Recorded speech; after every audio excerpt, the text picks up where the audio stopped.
존경하는 국민 여러분, 이번 대통령 선거 얼마나 화나고 걱정이 많으십니까? 오늘 저는 여러분이 궁금해 하실 만한 것 중에서 두 가지에 대해서만 말씀드리겠습니다. 하나는 저희 개인적인 문제로 제가 어떻게 김문수를 지지하게 됐는가 하는 것입니다. 또 하나는 공통의 문제로 이번 선거는 무슨 선거인가 하는 점입니다. 먼저 저 이낙연은 왜 김문수에게 표를 준다고 했는가? 저도 일주일 전까지도 김문수 지지를 상상하지 않았습니다.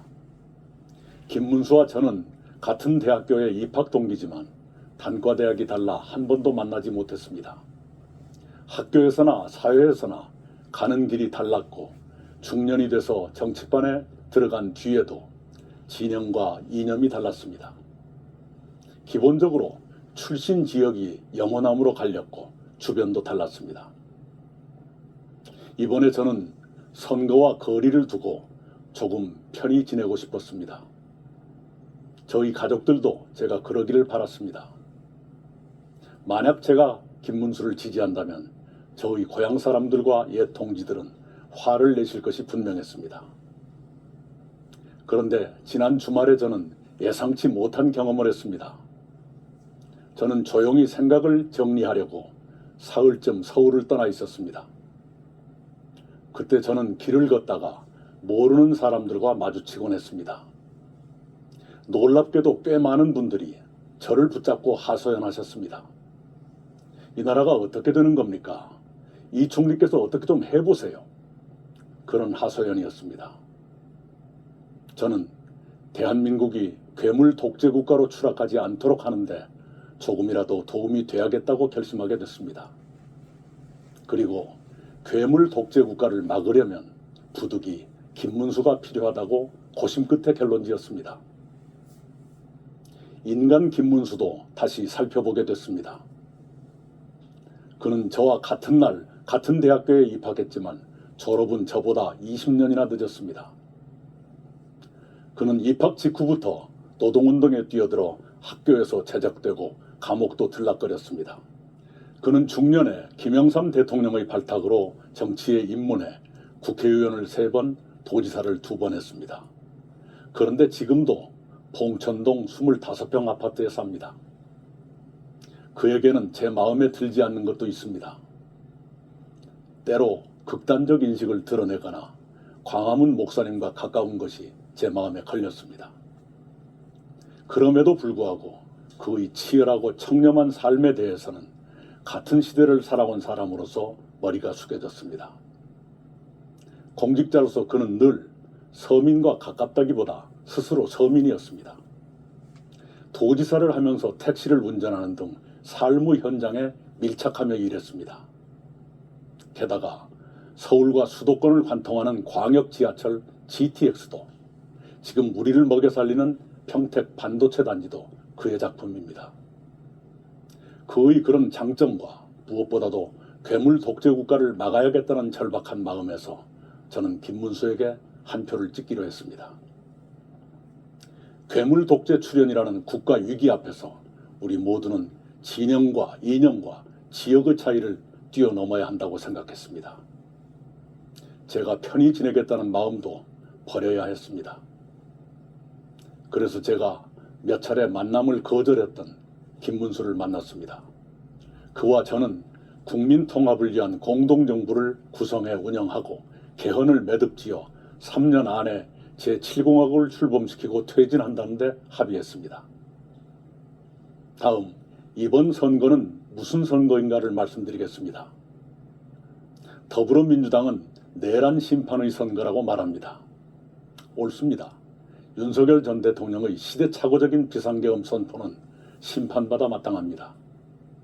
BTS의 노래가 빌보드 차트를 석권하고 영화 기생충이 아카데미상을 받은 대한민국이 한밤중에 비상계엄을 선포하는 나라로 추락한 것은 용서할 수 없는 일입니다. 민주당은 비상계엄을 신속히 해제하고 윤석열 전 대통령을 단기간에 파면하는 데 앞장섰습니다. 그런 민주당이 만약 법적 도덕적으로 시비할 것이 없는 후보를 내놓았더라면 이번 선거는 내란을 심판하고 국가 미래를 설계하는 아름다운 선거로 깔끔하게 진행됐을 것입니다. 그러나 민주당은 12개 범죄 혐의를 하나도 벗지 못한 사람을 후보로 내놓았습니다. 민주당은 그 후보의 사법 리스크를 없애기 위해서 검찰은 물론 사법부까지 파괴하려고 덤비게 됐습니다. 그 결과로 내란 심판이라는 원래의 선거 쟁점이 희석되고 괴물 독재 국가를 막자는 쪽으로 쟁점이 올라가게 됐습니다. 괴물 독재 국가는 한 사람이 입법권에 이어 행정권과 사법권까지 장악하는 건국 이후 초유의 사태를 말합니다. 지금 양대 세력은 내란 심판이냐 독재 저지냐로 싸우고 있습니다. 내란 심판과 독재 저지는 모두 중요합니다. 그러나 내란 심판과 독재 저지는 두 가지 점에서 다릅니다. 첫째, 내란 심판은 이미 정리 단계지만 괴물 독재는 눈앞에 닥친 미래의 문제입니다. 비상계엄 선포와 관련해 윤석열 전 대통령과 부하들은 자리에서 쫓겨나 재판을 받고 있습니다. 정치적으로나 법적으로 정리되는 단계인 것입니다.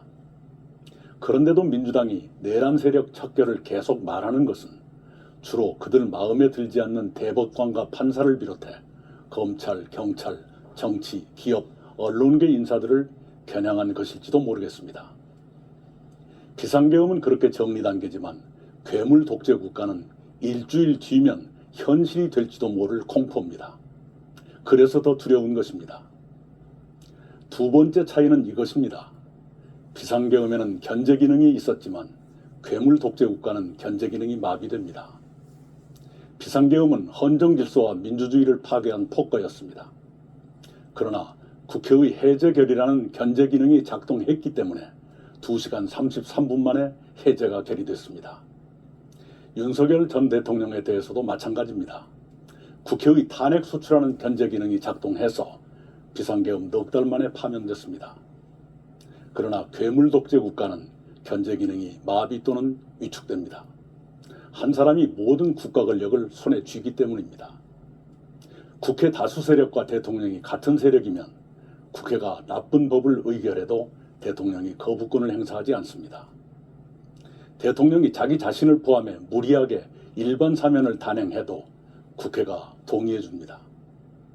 국회가 대법원장을 탄핵 소추하면 대법원장은 즉각 직무 정지됩니다.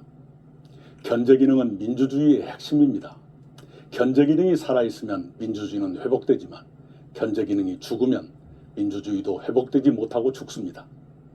괴물 독재는 견제 기능이 없다는 점에서 상상 이상으로 위험합니다. 아마도 민주당 후보는 12개의 범죄 혐의를 모두 지우고 싶을 것입니다. 그러나 그것은 쉬운 일이 아닙니다. 범죄 혐의가 많아서도 그렇지만 공범들의 유죄는 어떻게 할 것이냐도 간단치 않을 것입니다. 그렇게 어려우면 어려울수록 더 무리한 방법을 쓰게 될 것입니다. 그 과정에서 법치주의는 누더기가 되고 민주주의도 바스라질 것입니다. 그렇게 대한민국이 결단나는 것입니다. 정치인이 가장 조심하는 것은 선거 때입니다. 그러나 어떤 세력은 선거 중에도 사법부 겁박과 장악 준비를 멈추지 않습니다. 그들이 정권을 잡는다면 어떤 일이 벌어질지 어찌 걱정되지 않겠습니까? 존경하는 국민 여러분, 대한민국은 중대한 기로에 섰습니다. 어렵더라도 3년만 준비해서 새로운 희망의 제7공화국으로 넘어갈 것이냐, 아니면 한 사람이 모든 국가 권력을 장악하는 괴물 독재 국가로 추락할 것이냐의 기로입니다. 부디 괴물 독재 국가의 출현을 막고 희망의 제7공화국으로 함께 건너가기를 바랍니다. 그러자면 국민 여러분 한 분도 빠짐없이 투표에 참가해 주셔야 합니다. 사전투표도 많이 이용하십시오. 기권하시면 더 나쁜 후보의 당선을 도와 불행한 대한민국을 만들게 됩니다. 부탁드립니다. 감사합니다.